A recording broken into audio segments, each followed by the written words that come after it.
ओ सदगुरुदेव भगवान की जय। ओम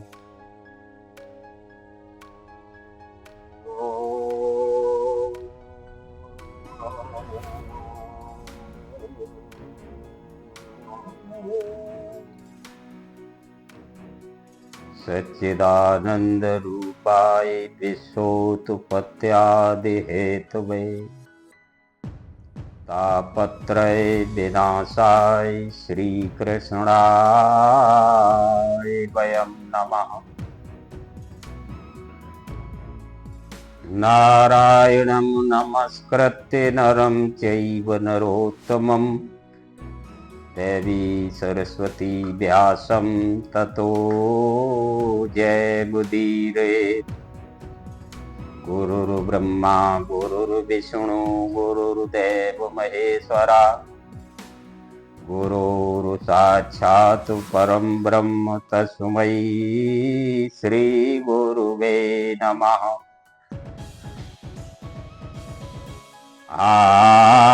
हनुमंत विराजिए सुमिरो बारंबार प्रेम सहित आसन धरूं तो बैठो पवन कुमार। ये बिमल कथा अब करहूं आरंभा याते नासै काम क्रोध मद दंभा।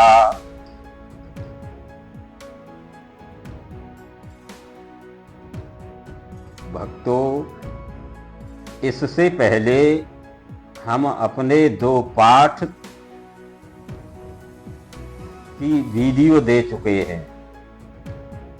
वो पाठ आप लोगों के बहुत ही मतलब के हैं।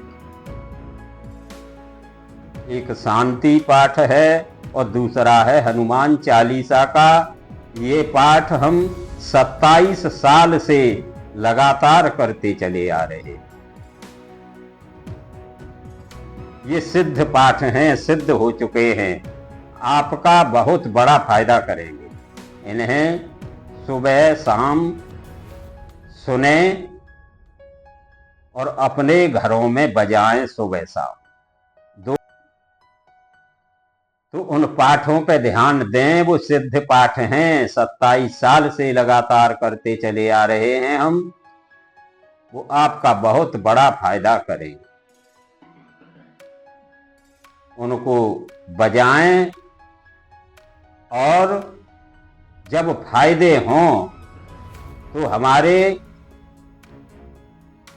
कमेंट बॉक्स में उसको डालें। आप बताएं, हमें सूचित करें। भगवत भक्तों, आज का टॉपिक है हमारा जागो। देखो, बताते हैं विद्वान लोग, संत लोग कि सुबह 4 बजे जागना चाहिए। क्यों कि 4 से 6 बजे तक की बेला अमृत बेला कही जाती है। इसको कहते हैं ब्रह्म मुहूर्त। संधि विच्छेद करें तो ब्रह्म धन मुहूर्त बराबर ब्रह्म मुहूर्त। तो ब्रह्म माने भगवान और मुहूर्त माने समय। सही बात है, अर्थ निकल के आया कि ये भगवान का समय है 4 से 6 बजे तक का। इसमें जागना चाहिए, सोना नहीं चाहिए। लेकिन वो जागना सार्थक कब होगा, ये समझना है। और ये समझना है कि जाग कौन रहा है और सो कौन रहा है।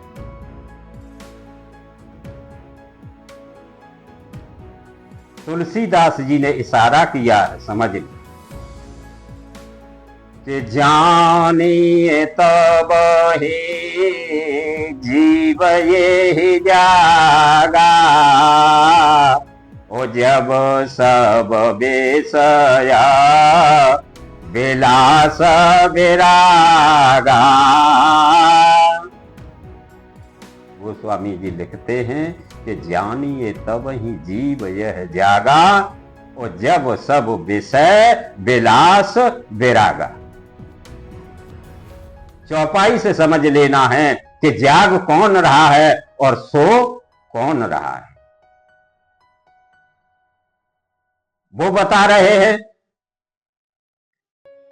कि जाग तो वो रहा है जो विषयों से वैराग्य ले रहा है, जो विषयों को बिसरा रहा है, जो विषयों से मन को मोड़ रहा है, विषयों से मन को हटा रहा है, जो विषयों को छोड़ रहा है।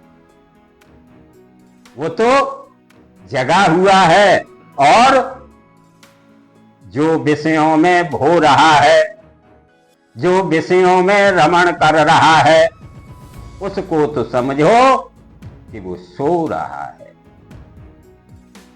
क्यों? कि चाहे वो सारी रात जागे, चाहे 4 से 6 बजे तक जागे, चाहे आसन लगाए रहे, चाहे भजन करता रहे, चाहे कीर्तन करता रहे, लेकिन विषयों में जो रमण कर रहा है वो सदा सो ही रहा है। कैसे? ये संसार कैसा है कि मोह निशा सब शोभनहारा, और देखिए सपन अनेक प्रकारा। मोहनी रात होती है, जब हम सो जाते हैं तो सपना आता है। सपना आता है तो क्या होता है कि ज्यों सपने सिर काटे कोई, तो बिन जागे न दूर भ्रम होई। सपना आ गया, सपने में किसी ने सर काट दिया तो बड़ी पीड़ा होती है, बहुत पीड़ा होती है, तड़फड़ाता है जी, आदमी तड़फड़ा जाता है, बड़ा दुख होता है। और जैसे ही सपना टूटा,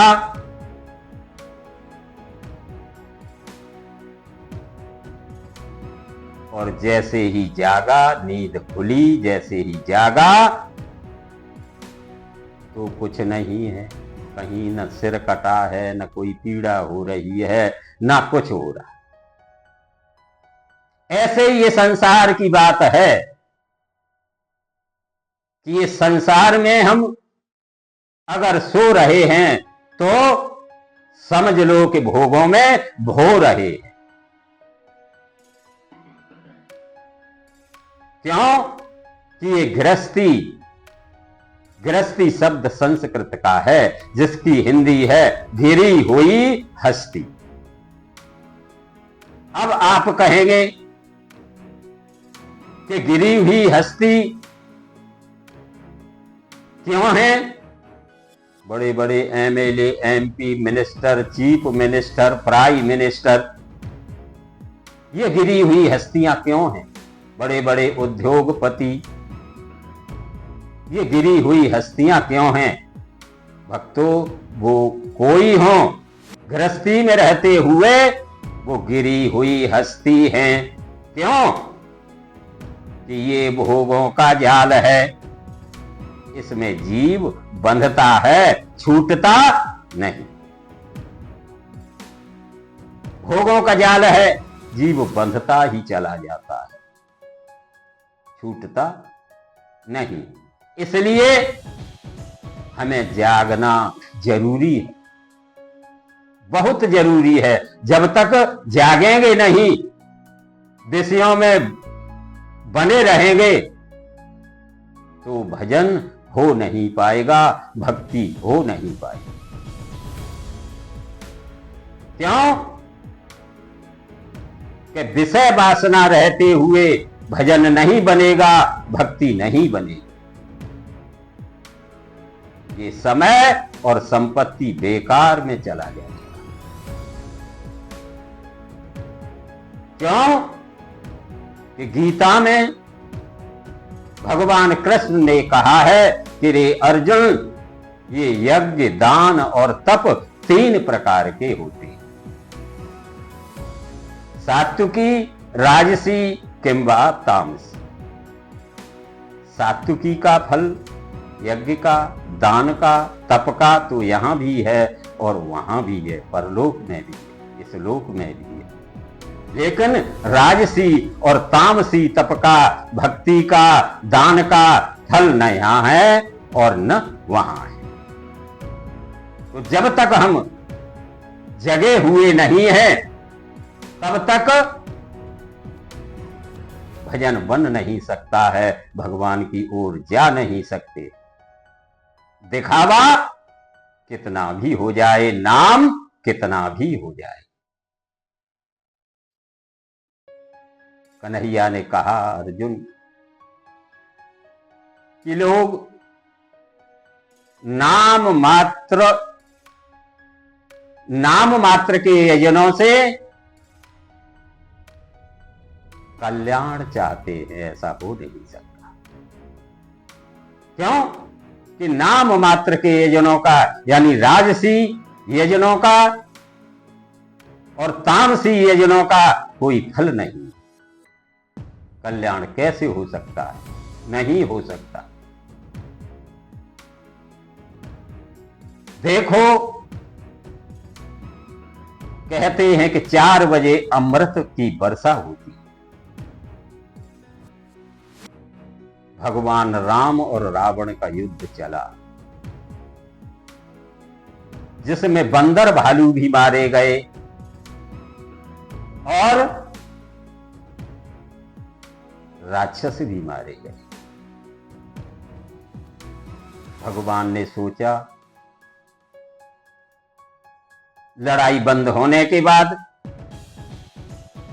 कि मेरे भालू बंदर भी मेरी सेवा में मारे गए हैं, ये तो जिंदा होने चाहिए, सही होने चाहिए।